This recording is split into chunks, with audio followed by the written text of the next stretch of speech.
मेरे प्रधानमंत्री का विरोध करते करते, एनडीए गठबंधन का विरोध करते करते आप देश की एक बड़ी आबादी का विरोध करने लगे। भाई मुझे ताज्जुब होता है कभी कभी कि मेरे मुख्यमंत्री की जिम्मेदारियां थी नीतियां तय करने की, ना कि छुट्टियां। और आपने कृष्ण जन्माष्टमी की भी छुट्टी पर आपने रोक लगा दी। ये अगर तुष्टीकरण की राजनीति नहीं है तो और क्या है? समाज को, प्रदेश को धर्म के आधार पर बांटने की राजनीति है और एक बड़े वर्ग की आस्था से खिलवाड़ करने की सोच। भाई मुझे ताज्जुब होता है कभी कभी कि मेरे मुख्यमंत्री की जिम्मेदारियां थी नीतियां तय करने की, ना कि छुट्टियां। उनको नीतियां तय करनी थी बिहार के विकास को लेकर, और ये छुट्टियां तय करने लग गए।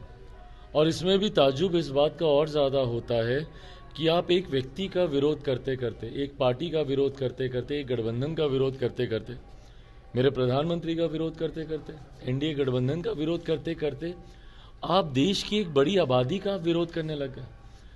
हिंदू समाज में, हिंदू धर्म में आस्था रखने वाले तमाम उन श्रद्धालुओं का आप विरोध करने लग गए। ताज्जुब मुझे इस बात का भी होता है कि इन्हीं के गठबंधन में भैया इनके उप मुख्यमंत्री यदुवंशी समाज से आते हैं, और आपने कृष्ण जन्माष्टमी की भी छुट्टी पर आपने रोक लगा दी। ये अगर तुष्टीकरण की राजनीति नहीं है तो और क्या है? मुझे नहीं याद भाई, अगर आप लोगों के समक्ष कभी आया होगा तो प्लीज़ मेरा भी ज्ञान बढ़ाइएगा, पर मुझे नहीं याद कि कभी भी किसी मुस्लिम समाज ने इस बात की मांग की होगी कि आप हमारी छुट्टियां बढ़ाइए। छुट्टियां बढ़ाने से, छुट्टियां कम करने से विकास के कौन से मापदंड तय होते हैं ये मेरी समझ के परे, मुख्यमंत्री शायद बेहतर जानते होंगे। पर ये सिर्फ और सिर्फ तुष्टीकरण की राजनीति है। समाज को, प्रदेश को धर्म के आधार पर बांटने की राजनीति है और एक बड़े वर्ग की आस्था से खिलवाड़ करने की सोच। देखा गया कि अलग अलग लेटर जारी किया गया, आखिर इसके पीछे लॉजिक यही है भाई, बांटना है ना आपको, तुष्टीकरण की आपको राजनीति करनी है। समाज को बांटने का काम नहीं तो और क्या है? एक मुख्यमंत्री क्या किसी भी प्रदेश की मुखिया की जिम्मेदारी होती है पूरे प्रदेश को एक साथ लेकर चलने की। आपकी जिम्मेदारी थी 14 करोड़ बिहारियों की बात करने की, ना कि आपकी जिम्मेदारी है कि आप मुसलमानों की बात अलग करें, आप हिंदुओं की बात अलग करें, मुसलमानों के लिए आप दुनिया भर की आप राहतें दें और इस तरीके से एक बड़े धर्म के साथ आप खिलवाड़ करें, उनकी भावनाओं के साथ आप खिलवाड़ करें, गलत है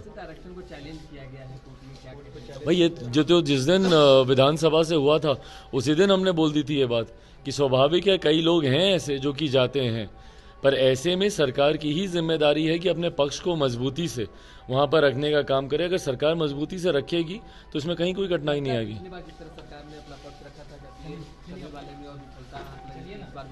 भाई इसीलिए तो ये लोग नीतियां बनाते हैं, बट इनकी क्लैरिटी नहीं है ना, इनके आधार ठोस नहीं हो पाते हैं, इसीलिए कहीं ना कहीं न्यायालय में इन लोगों को हार का सामना करना पड़ता है। पर मैं विश्वास करता हूं, क्योंकि एक बड़ा और गंभीर विषय, मैं विश्वास रखता हूं कि सरकार मजबूती से पक्ष रखे और जिस तरीके से विधानसभा में पारित हुआ है उसी तरीके से कंटिन्यू रहे। पैनोरमा ग्रुप, जो सोचता है वो करता है।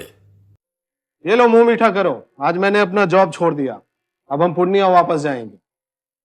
जॉब छोड़ दिया है? मतलब ये घर कैसे चलेगा? हम करेंगे क्या? और माँ बाबूजी क्या बोलेंगे?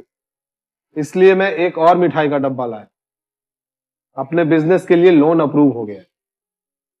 अरे लोन अप्रूव हो गया वो तो ठीक है, लेकिन पूर्णिया में हम रहेंगे कहाँ? अपना घर भी तो नहीं है वहाँ। इसलिए तो एक और मिठाई का डब्बा अलग से लाया हूं, हमने पूर्णिया में घर ले लिया है, पूर्णिया के ई होम्स पैनोरमा में। पूर्णिया में पैनोरमा ग्रुप लेकर आए हैं ई होम्स पैनोरमा, बड़ा घर, आलीशान जिंदगी और अत्याधुनिक सुविधाओं के संग। अरे अब क्यों मुंह मीठा करवा रही हो? क्योंकि हम घर वापसी जो कर रहे हैं। घर वापसी की खुशी पूर्णिया में ई होम्स पैनोरमा के संग। ई homes panorama, luxurious lifestyle redefined.